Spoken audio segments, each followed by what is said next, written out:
font l'actu et ils sont sur RJFM. 7h45, l'invité du jour. On y est presque, on rentre dans ce mois de décembre. On est déjà rentré dans ce mois de décembre qui précède évidemment le 25 que l'on va attendre de pied ferme avec les festivités de Noël de la ville de Montluçon qui seront lancées avec l'ouverture du village, le lancement des illuminations à 18h, place Piquant ce vendredi. Le rendez-vous est d'ores et déjà donné et on va avoir 10 minutes pour parler de tout ce qui va se passer avec Alric Berton. Bonjour. Bonjour. L'adjoint aux festivités à la ville de Montluçon. Déjà, si je me trompe pas, il est arrivé certaines années que les illuminations soient lancées un petit peu plus tôt que le village de Noël. Là, vous faites tout en même temps? Là, cette année, on a tout regroupé, oui, effectivement. Tout partira donc dès vendredi. Village de Noël, patinoire, illumination. Voilà, j'ai oublié la patinoire évidemment qui est très importante dans ce dispositif. Lancement 18h évidemment ouvert à tout le monde, place Piquant. Alors on invite tout le monde à venir partager ce beau moment-là. Donc comme je le disais, un rendez-vous à partir de 18h.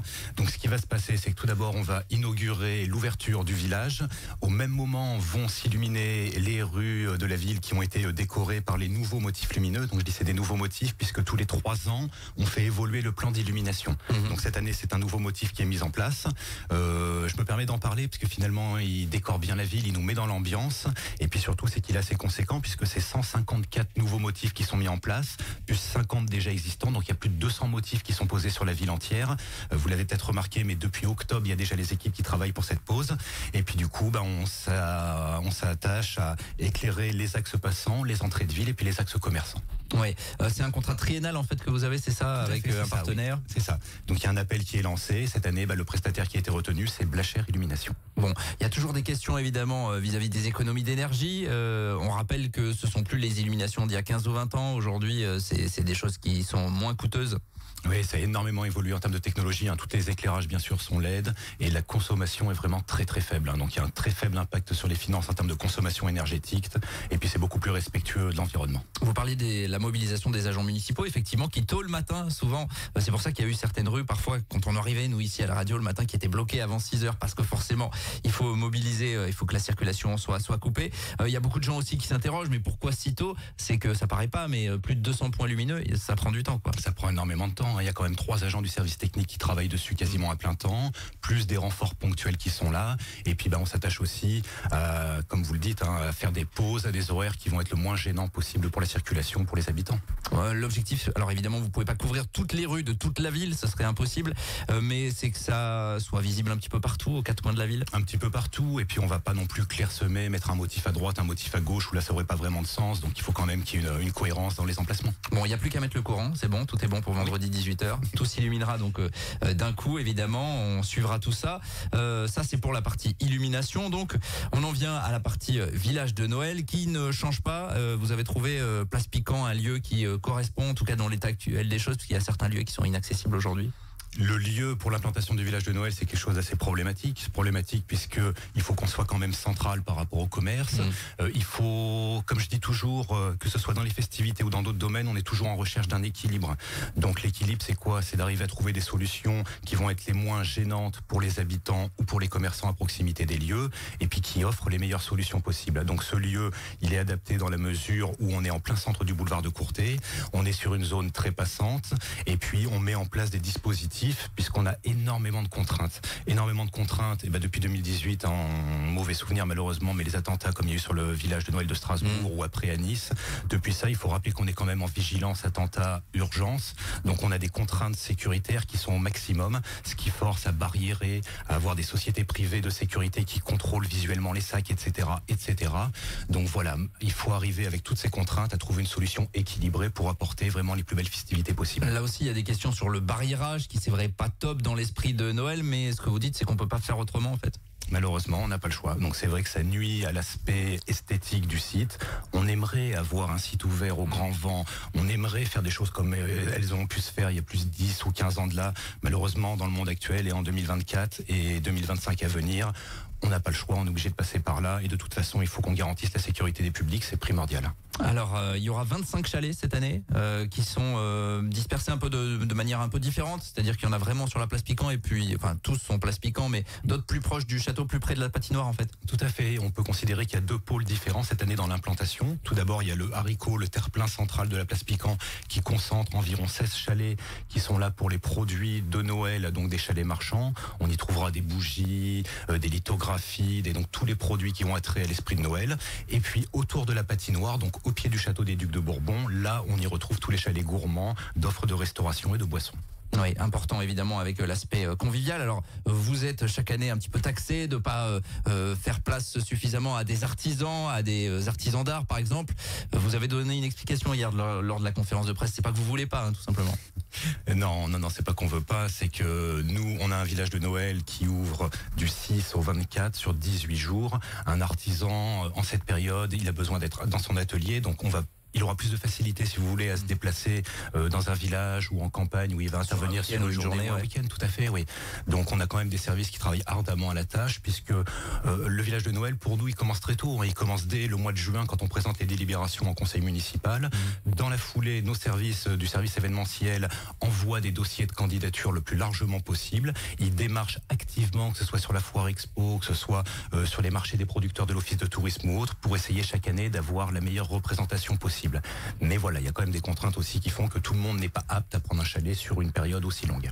Donc ça sera jusqu'au 24, c'est ça? Oui, pour l'ouverture des chalets. Vous êtes toujours regardant sur les horaires d'ouverture pour éviter peut-être que certains commerçants laissent les portes du chalet fermées alors qu'il y a de la population qui passe? C'est un des éléments sur lequel on appuie dans le dossier de candidature. Il n'y a rien de pire qu'un visiteur qui viendrait se promener sur le village de Noël et qui verrait un chalet ouvert sur deux avec une offre clairsemée.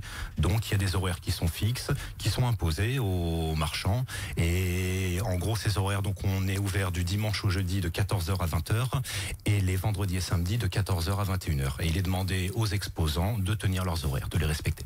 Voilà, avec l'ouverture donc ce vendredi à partir de 18h, si je reviens sur le lieu, place Piquant, c'est quelque chose de définitif entre guillemets, où vous allez réfléchir à l'avenir? On sait qu'il y a des travaux qui sont en cours sur l'esplanade du Vieux Château, à l'hôtel de ville.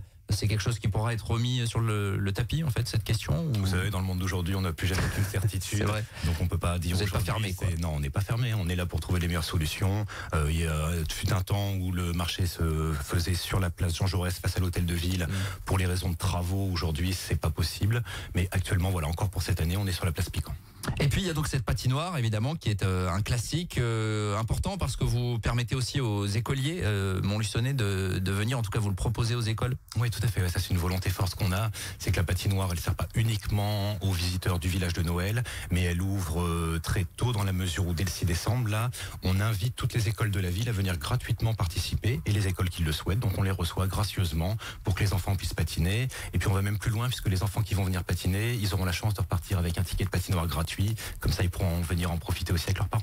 Et en plus, ils auront un peu plus de temps que pour le village de Noël, puisque la patinoire, elle se prolonge pendant toute la durée des vacances scolaires, en fait. Oui, tout à fait, oui. Pendant toutes les vacances. Jusqu'au 5 janvier. Elle viendra fermer le 5 janvier, c'est ça. Pas de changement, vous avez le même prestataire, ce sera la même patinoire synthétique, toujours pour certains, difficulté à se tenir dessus, mais c'est aussi ça le but. Oui, c'est aussi ça le but, donc c'est la même que les années précédentes, oui. 4500 entrées l'année dernière? Oui, c'est ça. C'est ça. Le comptage 4500 entrées pour la patinoire. Et sur la période d'ouverture de village de Noël, on a une affluence et une fréquentation aux alentours de 30 000 visiteurs. Bon, on sait que vous êtes aussi parfois qu'il y a pas mal de gens qui sont un peu mécontents, qui disent il y a pas grand monde. C'est une manière de répondre, ça, dire 30 000, c'est quand même pas si mal sur 2 semaines et demie, 3 semaines. Après, moi, je vous donne objectivement un chiffre. Chacun fait son analyse, chacun fait son commentaire. Comme je le disais sur le ton de la rigolade entre guillemets hier, il y a l'action, il y a le commentaire, et c'est vrai que voilà, je m'attache plus à l'action qu'à écouter les commentaires.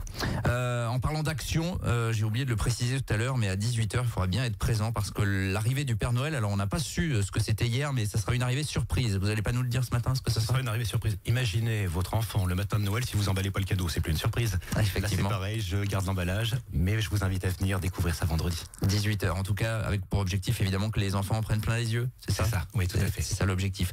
On précisera également qu'il y a des choses qui sont mises en place autour du stationnement à l'approche de Noël avec du stationnement gratuit notamment, c'est important. Oui, on souhaitait proposer du stationnement gratuit, donc principalement sur les derniers jours avant Noël, donc le samedi qui va précéder, ainsi que le lundi et le mardi qui précéderont le 24 décembre.